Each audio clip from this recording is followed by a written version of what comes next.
Hello, everyone. Good afternoon. Okay, so before we start, we might just wait a few more minutes for more people to join. But for those that are in the room already, can you just let me know that you can hear me okay by letting me know in the chat function on the right-hand side? Give me a quick hello, introduce yourself. Awesome, thanks, Nathan. Great. Okay, well, let's have a look at the time. I've got a few people in here. I think it's okay to start. So good afternoon, everyone. Thank you for joining today. My name is Dee Chapman. I am Growth Marketing Manager at SeedLegals. And today we have James Ker-Reid joining us, founder and CEO at Sales for Startups. Sales for Startups is a sales strategy company helping founders, B2B tech founders create their sales strategy. James has over 10 years experience in selling to global corporates, both in the UK, Europe, and in North America. He is the author of the book, Amazon best-selling book, Sales Genius #1. He works with multiple SaaS tech companies on their sales strategy, and he is partner of SeedLegals. So, James, thank you very much for being here today. Thank you very much, Dee. Just a little bit of housekeeping. So on the right-hand side, you've got chat. You also have questions on the second panel over. We ask if you can please pop your questions in the questions area so that they get noticed and you can upvote them. We'll also be posting a few polls throughout the presentation, but I'll let James lead on that. So thank you, James. Over to you. Yeah, thank you very much. See a couple of familiar faces, which is good. So hi, Al, and hi, Steph, as well. There are probably a couple more that have been at SeedLegals events before. So yeah, good to see everyone. In terms of today, like you said, as I go, put your questions in the sidebar as well. Obviously, any comments and stuff, I can cover them as you go. So, don't try and wait to the end until you put in your question as well. So in terms of today, to kick off, like what we're going to be covering, obviously a brief intro into us, how we see the world. We're talking obviously about process today as well. So we're going to go through these 3 core processes. When we did the poll for this event, the big interest was on net new client acquisition. So you can apply these 3 processes to existing customers, but today is going to be focused on a net new, and then obviously questions as we go, and obviously in the wrap up as well. So briefly in the introduction, as you guys go, I'd love to know who's actually in the room today as well, so I can cater the content accordingly rather than launch into how it's to grow a 50-person company. We service a lot of different sizes of companies at Sales Startups. So yeah, if you could just answer the poll quickly, and I know who we've got here today.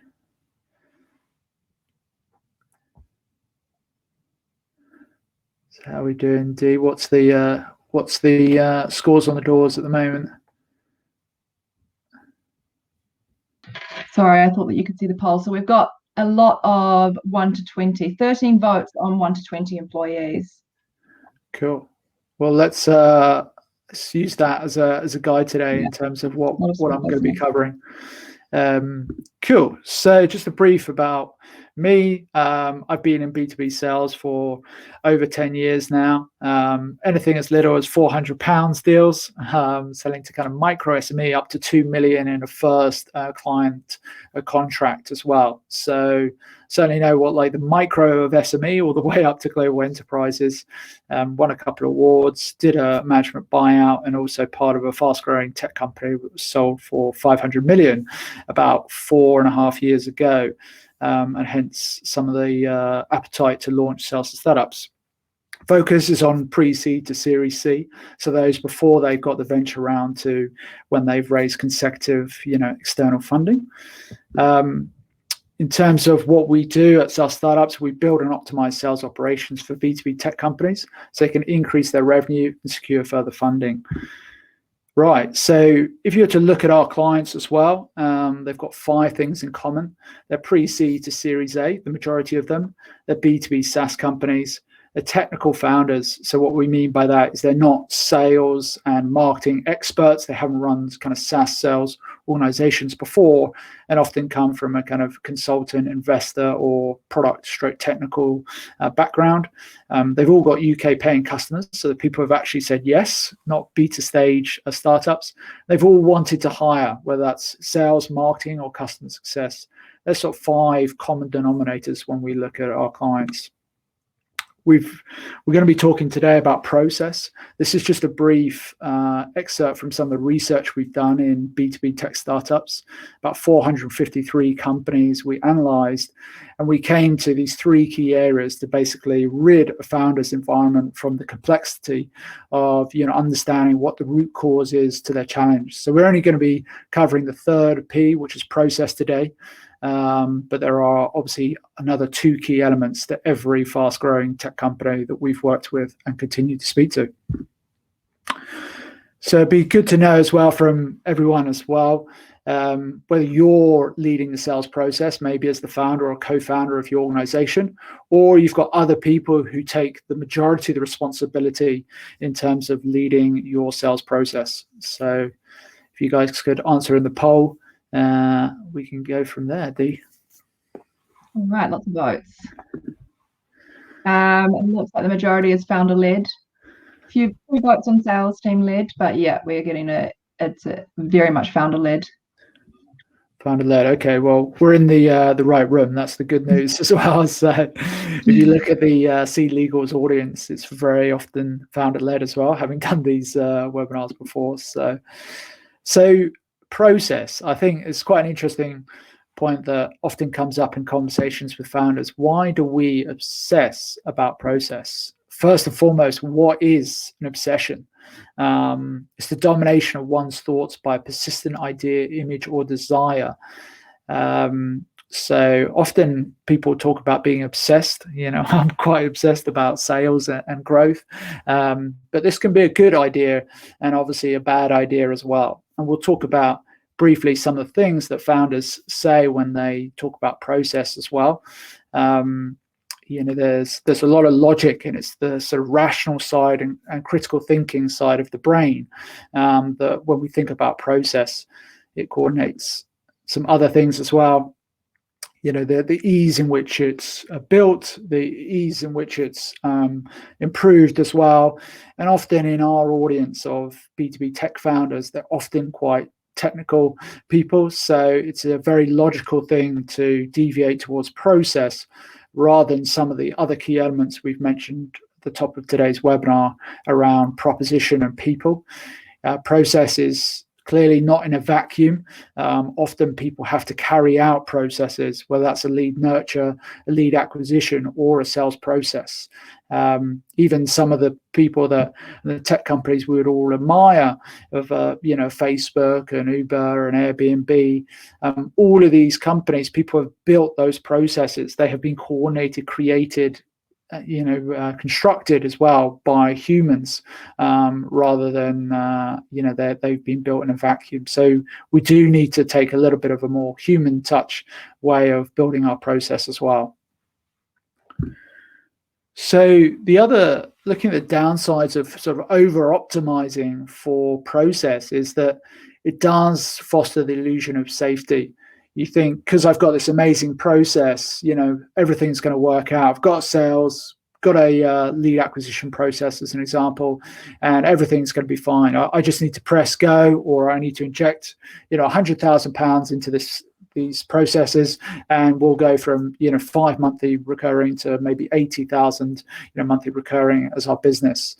And unfortunately, it's a little bit more complex than that as well. So process is not the sole answer. It's often in sales, for those from a sales background, it's often what we are taught in our early days as salespeople and even sales leaders. It's, we need a better process. We need to be more constructive. We need to be more deliberate in our processes.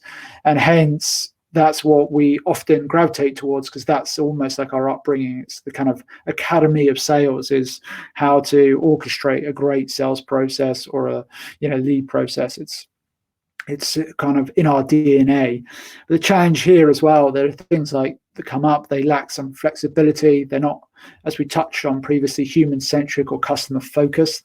And the biggest one for me as well from this is thinking about, correlation is not a guarantee of causation. So if you're trying to look at the root cause of problem within your company, often we build solutions that are not akin to the problem. We kind of think they're interconnected, and hence we think that's the root cause, but often that is not the root cause, and hence we build kind of solutions or strategies that don't actually solve the core problem that we're trying to solve. So yeah, quick question there for people to put in the chat as well. Be interested to understand from you guys how many processes you think there are typically in a B2B tech startup. Has anyone got any ideas on the line today as to how many there are as well? Maybe I've not given this some thought before, but you could, if you put some of your answers in the chat as to how many you think there are.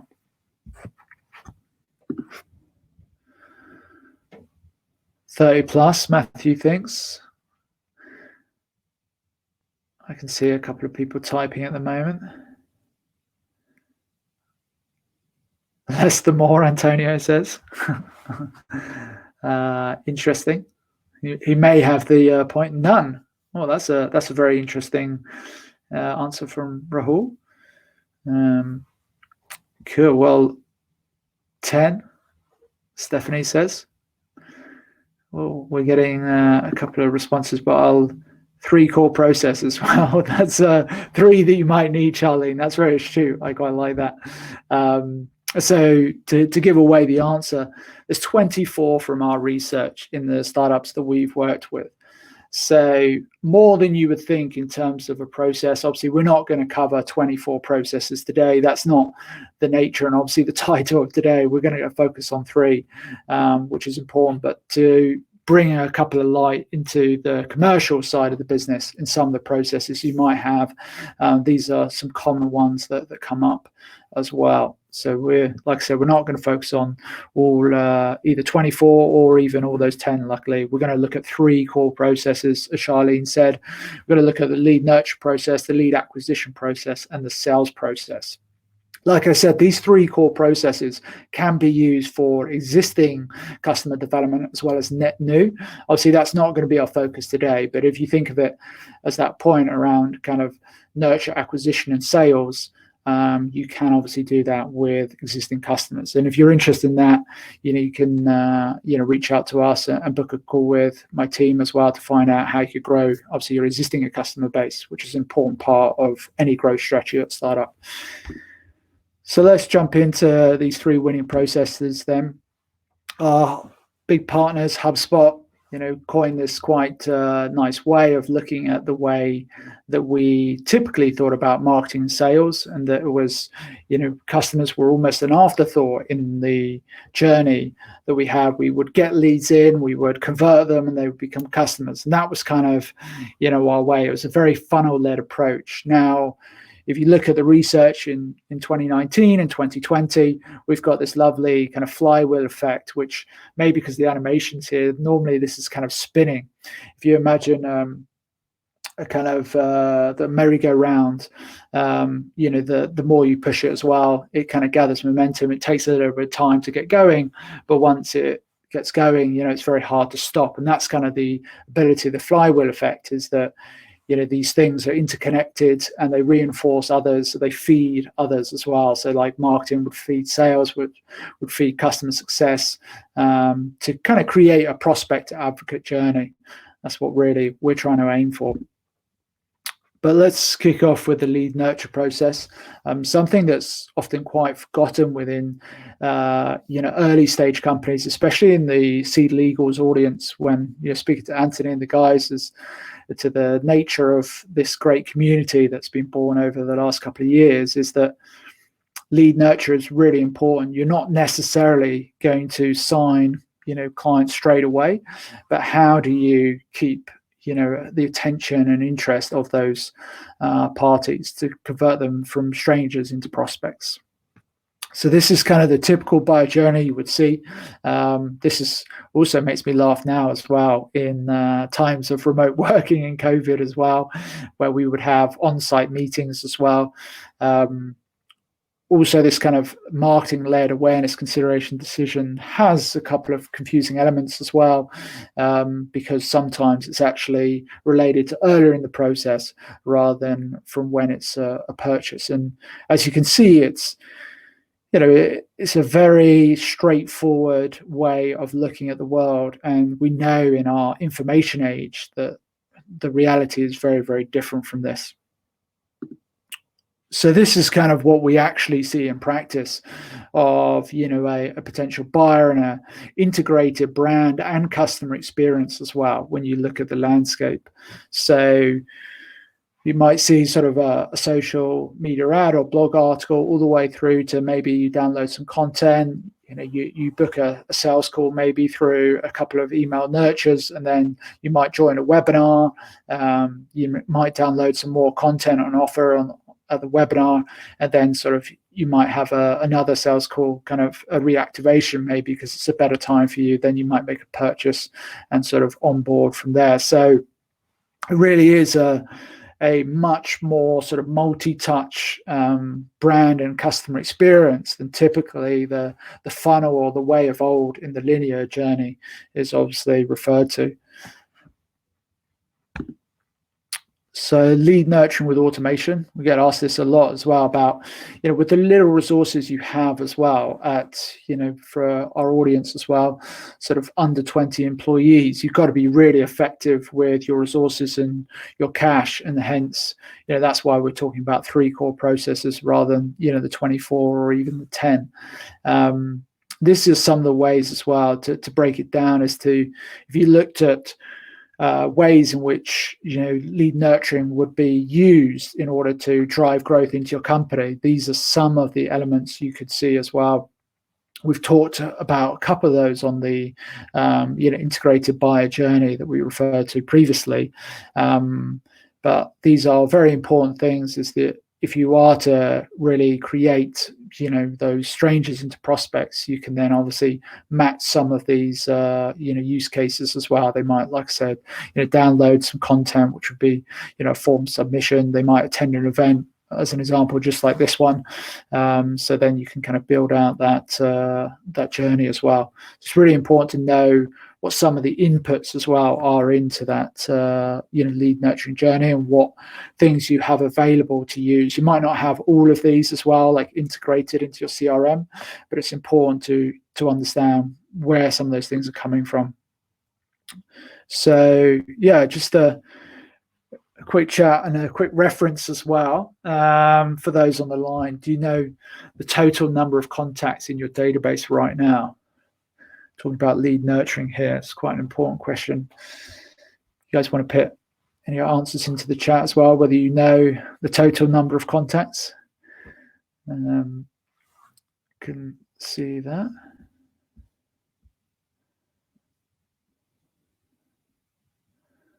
1,000, Jay said. Solid base.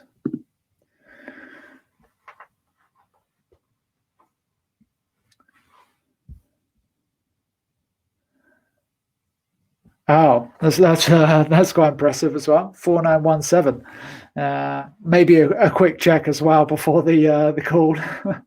I like that.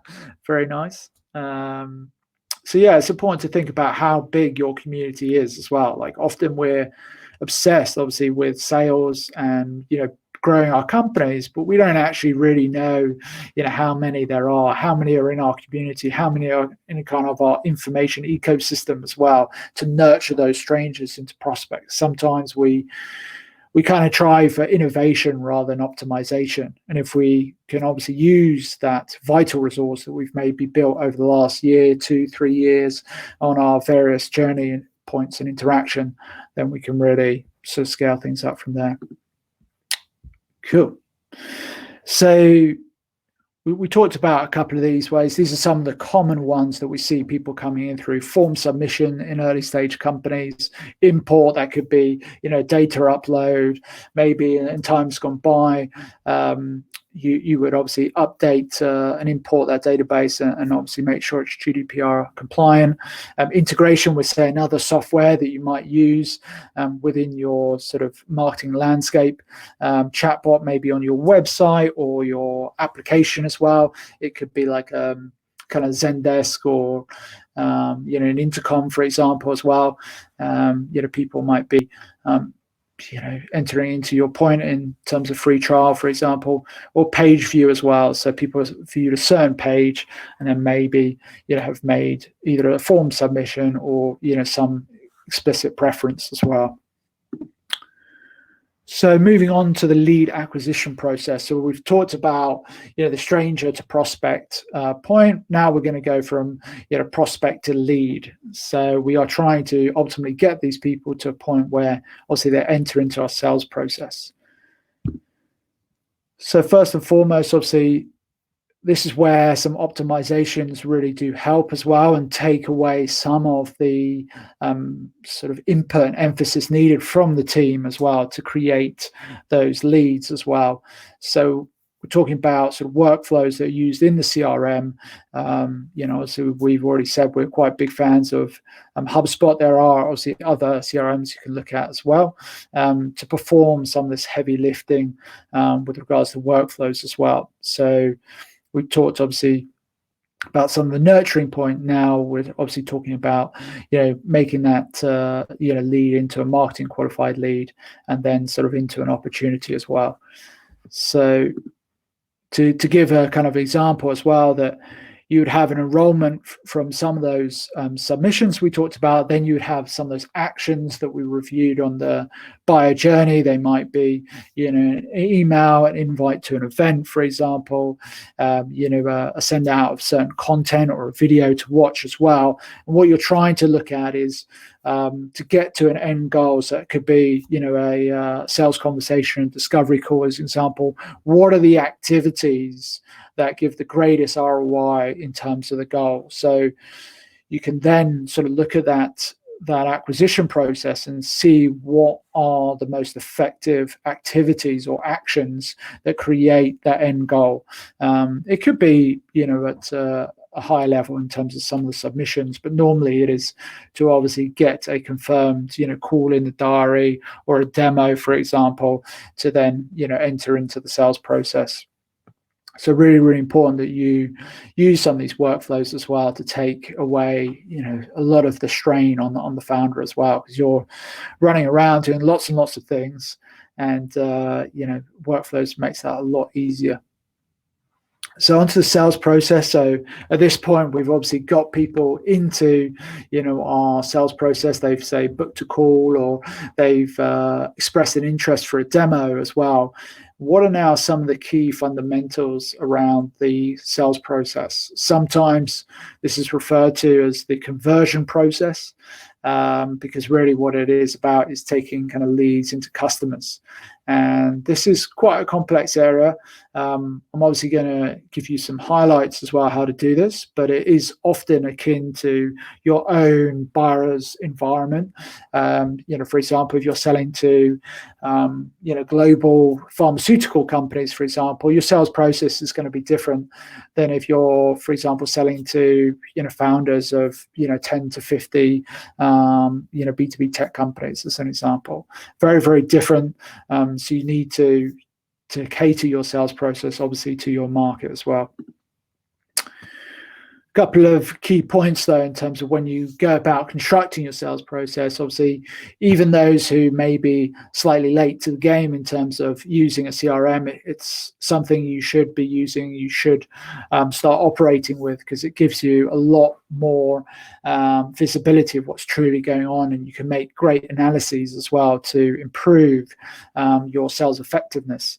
It needs to be buyer-centric. I've talked about that, and obviously driving your buyers as well to a certain outcome, a certain achievement that they want to accomplish in a certain amount of time, rather than one that's obviously very internally focused. We're going to talk briefly about the 5 keys as well today, and obviously understand from moving from stage to stage as well, what are some of those key criteria that need to be fulfilled in order to move from one stage to the next stage as well.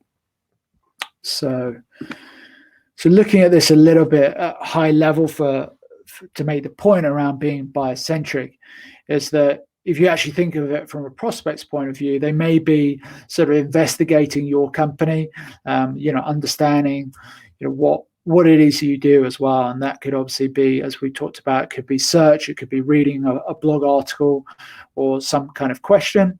And then, they say, okay, this is quite interesting. I'd like to find out more. They might book a call at this point in time. And then, now they're saying, is this really going to solve our problem? Is this the supplier, the company, the product that we want and need? And hence, often that goes into proposal stage.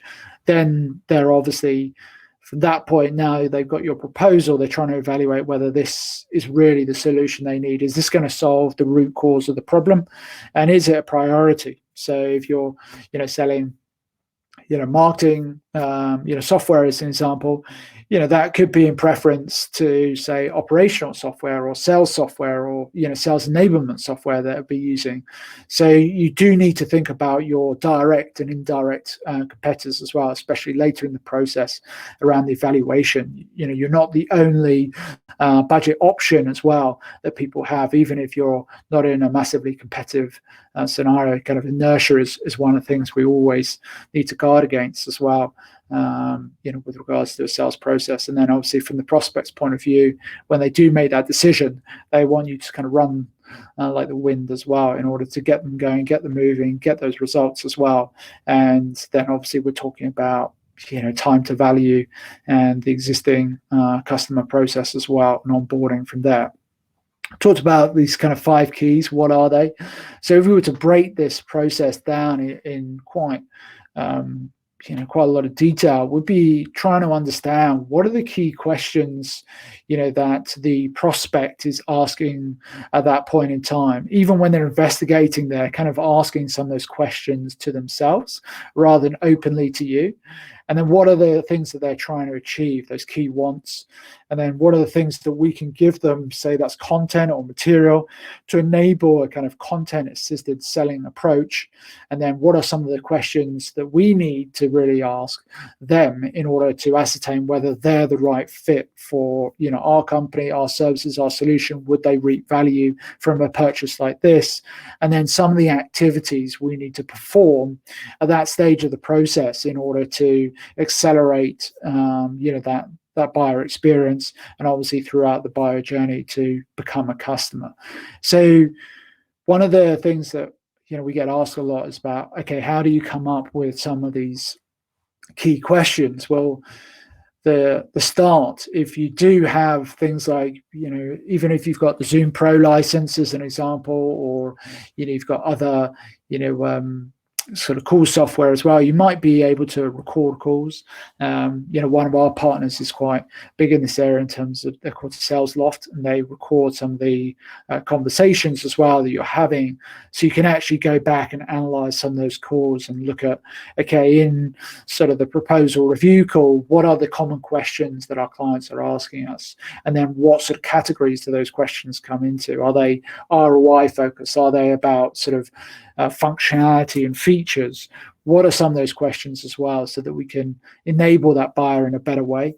And we can also have a sort of sense of predictive intelligence as well, as to what are these kind of FAQ that our prospects often ask us at the various stages as well. And what you often find through your team and enablement, when you're a small team, you need to practice some of these responses as well to those questions. So you're not sort of always operating sort of off the cuff when answering very key questions around, say, ROI, and time to value, for example, or how does the pricing structure work. If you're always doing that off the cuff, it will be a challenge as well. And the way in which you rid yourself of that complexity is obviously to know what are the common things they're going to ask, and then how you're going to answer that question or present an answer to that key question they want. So yeah, it's a way of operating a sophisticated, buyer-centric and kind of content-enabled selling process to really grow your company. And what we find is a lot of companies don't really do this research. They don't really know what the buyer's actually wanting or asking, and what are the things we need to ask in order to enable that buying journey. So yeah, I'd encourage you guys to do that. Any questions, obviously, you can cover in the chat or in the Q&A shortly. So when we think about exit criteria, I get asked a lot about, sales methodologies, the way in which, do I sign up to one? Am I spin selling? Am I Miller Hyman? Am I bands? Am I challenger sale? The way I look at it is that if those methodologies are useful, but you've got to apply them to various parts of the process to make them really effective. So I'm kind of, methodology agnostic, I would say. But here are some of the things as well that you might think about in a typical kind of sales process as well. One of the favorite ones as well, of our clients is this proposal review call. You think about your time as, a founder, and you're making proposals, and then you're often not agreeing a time with that prospect to review that proposal. Whereas if you did, say I was going to put together a proposal, you would agree, obviously, one, the submission of when that proposal will be received by the prospect, but then two is when you're going to review that prospect. We've seen win rates increase by anywhere between 65 and 72%, and just by adding in that review call as well into the sales process. So a couple of things that may help you as well. But yeah, these will be bespoke to your business as well. But here are some of the commonalities you might see as well. Cool. So just to wrap up as well, we get to Q&A. I think when we look at process, one of my favorite writers and mentors is a guy called Ray Dalio. He's one of the most successful hedge fund managers in the world. When you think about process, realize that you have a responsibility to make the process, and blaming things on the process or maybe, the processes that other people have created, they are human-centered decisions. We still, even when we book, a Deliveroo or an Uber, someone has actually created that process that enables us to have that interface in our app. So think of it like that in your own technology companies as well, and think that people are making these actual decisions, rather than, in a vacuum. So hopefully that gives you some guidance. But yeah, we'll switch to Q&A. So if anyone's got any questions, feel free to jump in. Put them in the questions, and we can answer them from there. Back to you, Dee.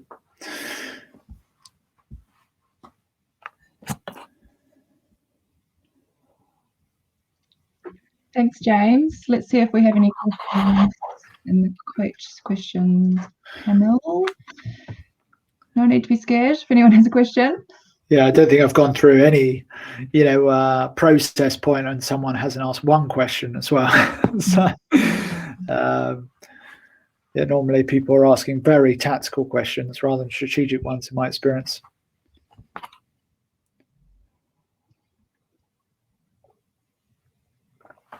Someone typing in the chat.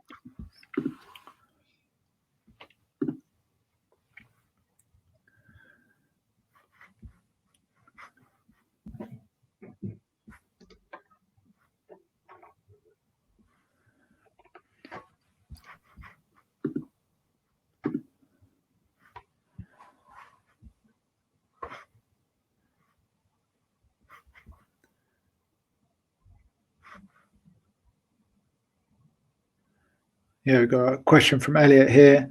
From scratch to having a full 3-core system in place, how long do you think this would take, excluding trial and error improvements over time? Well, the good news is you know what the 3 core processes is or are, Elliot. So you've already got a head start on most of the B2B tech companies out there. But to answer your question, I think, first and foremost, I would say that start with one kind of core process first. If you're sort of I would say pre-seed, or to give you an idea, probably below about 100,000, 150,000 revenue, I'd focus your time really on the sales process first. And typically that takes kind of 3 to 6 months really to nail in order to get predictable revenue through as a company. Then sort of at that point, you probably would have been successful and raised a seed round. You've then got the opportunity to build a team and build obviously the processes around that. So you would then add the sales and marketing process, and that would typically take a sort of 6 to 9 months, including obviously people to support that process. So, and then a nurture point, you're looking at total probably 12 to 18 month journey to really nail them. And what I mean by nail them is actually all three working in sync. But start, by, if you're early stage and sort of below 150,000, you need to really go hell for leather on the sales process and nail that, because otherwise, your company won't grow. So hopefully that answers your question, Elliot. But obviously, if you've got any follow-up questions, can go for that. So Jack here, could you recommend any high value tactics as part of this process for getting your first 50 customers in B2B, things like cold emails? Yeah, it wouldn't be a question without tactics. Everyone loves a good tactic. When I look at it depends obviously, Jack, what your average deal value is in terms of what the channels and tactics were. So maybe you could put that in the chat as the type of customer and the deal size as well. But to give a high level answer without that information, I would say that you really need to kind of look at 3 core channels typically. I see in most B2B customers. So looking at kind of social media, referrals and email as the channels. And then you can look at kind of the lead, nurture and obviously sales process that combine all those channels as well. So they're normally the typical things. Maybe people often neglect when they think of channels is that, for example, you can have a social media lead acquisition process, but you can also have a social media lead nurture process, which is, often overlooked as well. We sometimes think of these things as kind of cold or outbound entities, but actually, one, there's kind of the nurture point of it, and secondly, they actually combine. So you can do a kind of outbound approach that turns into inbound because you didn't have that contact, that person, before as well. And the same with, email and referrals. But social media, email, referrals, get those 3 down in terms of channels, and then you should be, off to the races as well. So hopefully, cool. Yeah, sounds good, Jack. So any other questions from the audience? Happy to answer. I think we have a question over, if you head on over to the questions panel. Oh yeah, cool. What are the major differences in the processes for B2B and B2C and B2B to C companies? Yeah, good question, Jayesh. So I mean, first and foremost, a disclosure from my side, I'm not a B2C expert. So, I'm not very good at, building B2C tech companies.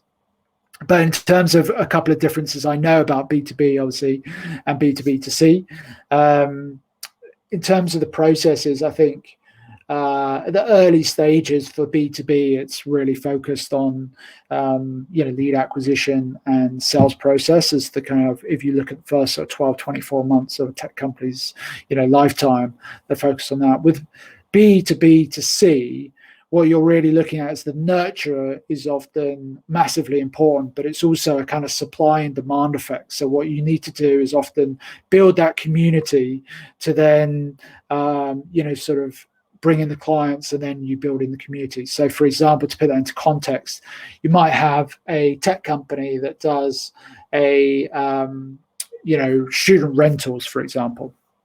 So obviously you've got the students on one side, but then you've got the landlords that obviously, and the agencies that give you those vacancies for the tenants or the students to take up. But you need to build the student community alongside, the agencies or the landlords, so that obviously they have a kind of supply and demand, so that the students can obviously take those rentals. You have to kind of build them in tandem. And what you commonly find is that the the audience is easier to build because it's kind of lower cost as well, because the call to action is not as direct, and also normally means an exchange of finance as well, or a commission on the platform.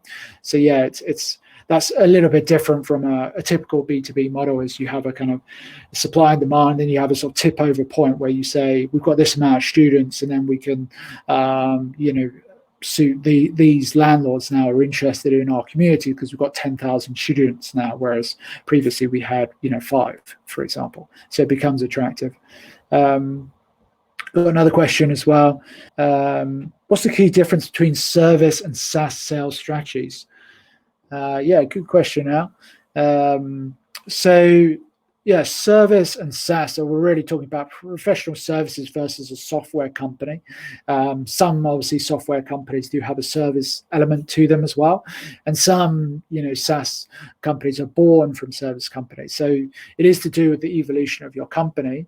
But to answer your question, the difference is that for a service-led company, the focus is on creating that sort of bespoke and tailored feel to a greater degree than in a software point, because in a software company typically they have sort of 70-80% certainty as to what they're buying before they get into the sales process, whereas a service company, whether it's say a marketing agency, a video agency, or even like a sales consulting company like ours, they have a sort of interest that sort of tell me more, this could be of interest to me, you could maybe help me accelerate my sales, for example, but they're not actually sure exactly how you do it, what it is, what maybe all the deliverables are, because they might have reached out to you on a webinar or through social media, and then at that point it's then creating that sense of a tailored feel along that sales process. Whereas in the SaaS world, you still obviously would tailor, the positioning of the software product, but the underlying often, solution won't massively change, because it'll be a little bit more prescriptive in terms of what you can offer, i.e. tiers of software, or features within the software that help solve their problems. Whereas in service company, it can be obviously a little bit more bespoke and a little bit more tailored. And often in service companies, you need that repeatability to even create products. Whereas obviously in software, that's kind of inbuilt into the system and the offer from day one. So yeah, so that's a challenge we are finding at the moment as well. Yeah, it's certainly a big common thing as well in service companies, is that you want to grow and obviously get some predictability and scalability in the service company, but you also don't want to lose that kind of tailor and bespoke feel to when a client comes into your ecosystem. But you still need some sort of 80-90% resemblance. So my suggestion also to Al and any others who run maybe agencies as well is start with a point of having a couple of products that give you kind of 80-90% of the solutions you need for your clients, and then sort of tailor the other 10-20% to their needs, rather than doing it completely bespoke each time, because otherwise it will never really be repeatable as well, and you won't be able to grow a team and cash flow and the other great things we all want to do and achieve as founders. Cool. Any more questions from our lovely audience today?